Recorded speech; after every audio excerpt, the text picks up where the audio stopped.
and welcome to my channel, Lady Lone Ranger. My name is Anokwale, but I'm also the Lady Lone Ranger because for more than a decade, I was the only national park ranger with permanent status that was African American. That was up until January 2020, so this year. And for many years, I worked on a former slave plantation called Hampton National Historic Site, where I told the trials, the triumphs, and the tribulations of my ancestors. And I did it unapologetically. And that got me in trouble with some people over the years.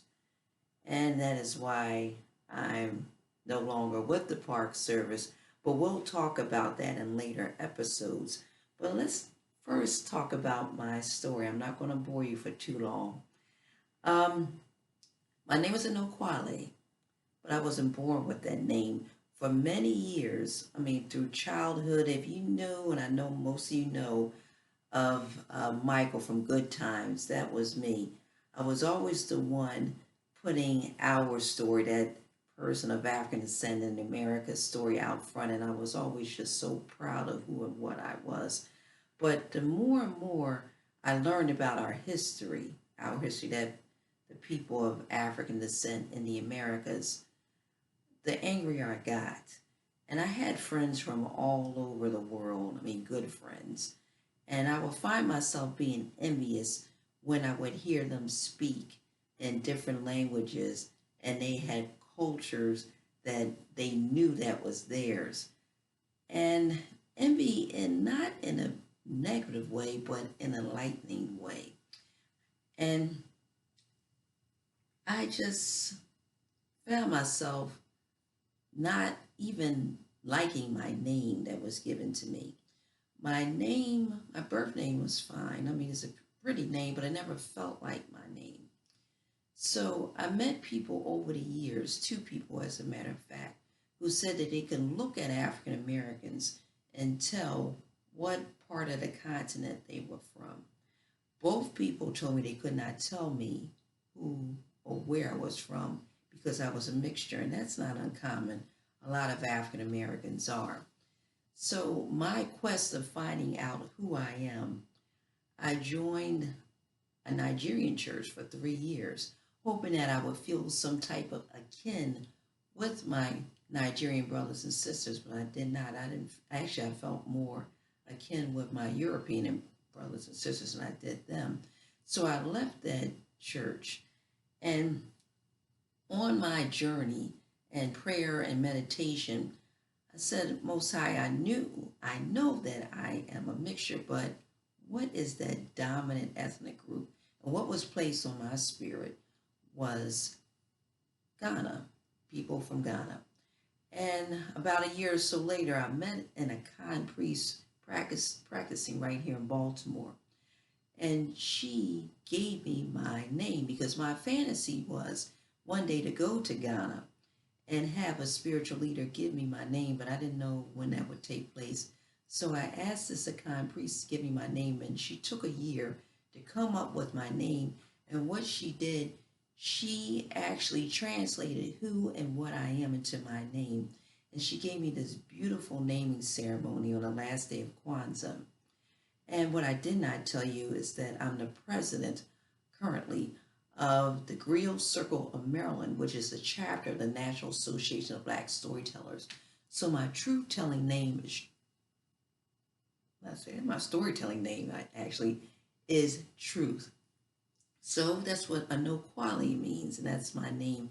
It's Ga. It's a dialect of tree from Ghana. That's the one of the national languages in Ghana, and it means truth. But in the Ghanaian tradition, your first name is always the day of the week you were born. So I was born on Wednesday. So my first name is actually Akuya. And my last name is Anasi Simfo, which means storyteller. So for those of you who are familiar with Anasi the spider, that's stories that are told based on Anasi the spider. And at the end of each story, there's a moral similar to that of Aesop fables, but this is in a West African tradition. So On that last day of Kwanzaa, a few years back, the Akan priest, in front of a large group of people, presented me with my name. And my full name is Akuya Anokwale Anasi Simfo, which literally translates to a storyteller who tells the truth that was born on Wednesday. I decided to legally change my name, but before I did that, actually, after I did that, because I already changed my name, but my boyfriend at the time, he said, you know what, I'm going to pay for your DNA testing to be done.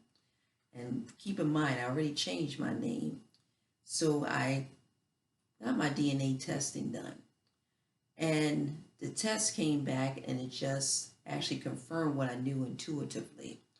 I am a mixture, but 35% comes from Ghana, 25% comes from the Congo, 13% from South Africa, and 17% from Western Europe.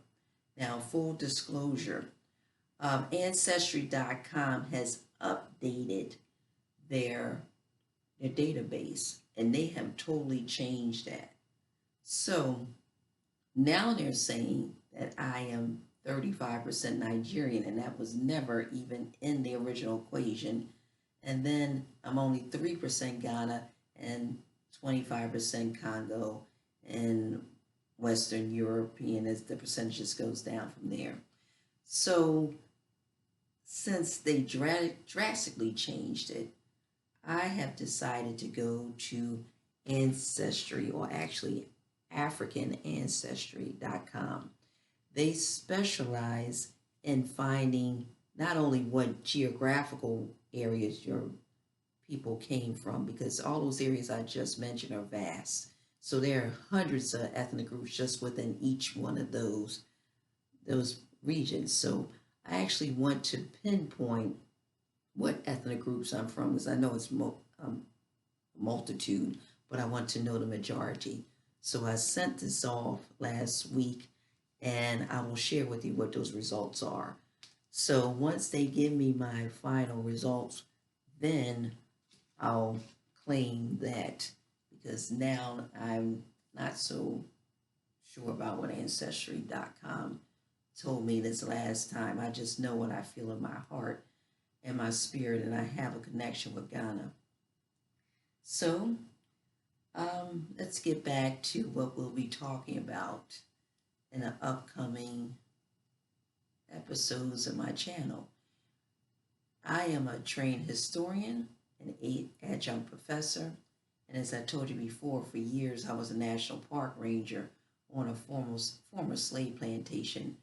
I have been featured in magazine articles. Matter of fact, the National Parks magazine featured me just in their winter 2020 issue. I am the centerfold of it, and I'll put a link so you can look that up. But over the years, people have featured me on radio, TV, and print. People have asked me to speak because I've gotten this reputation of telling my ancestors' stories unapologetically, but I do it in a way that actually unifies people, because my goal is to make people realize that people of African descent, I stand on shoulders of greatness. And this is not to be divisive. Actually, it's the exact opposite. It's to unify, because these stories are human stories. So as we go throughout traveling, I will share my travels with you, going to various historic sites, very nature parks around this country and around the world. So hopefully by looking at my journeys, you will want to visit these places, but for whatever reason you can't, health, family ties, whatever, you can live vicariously through me.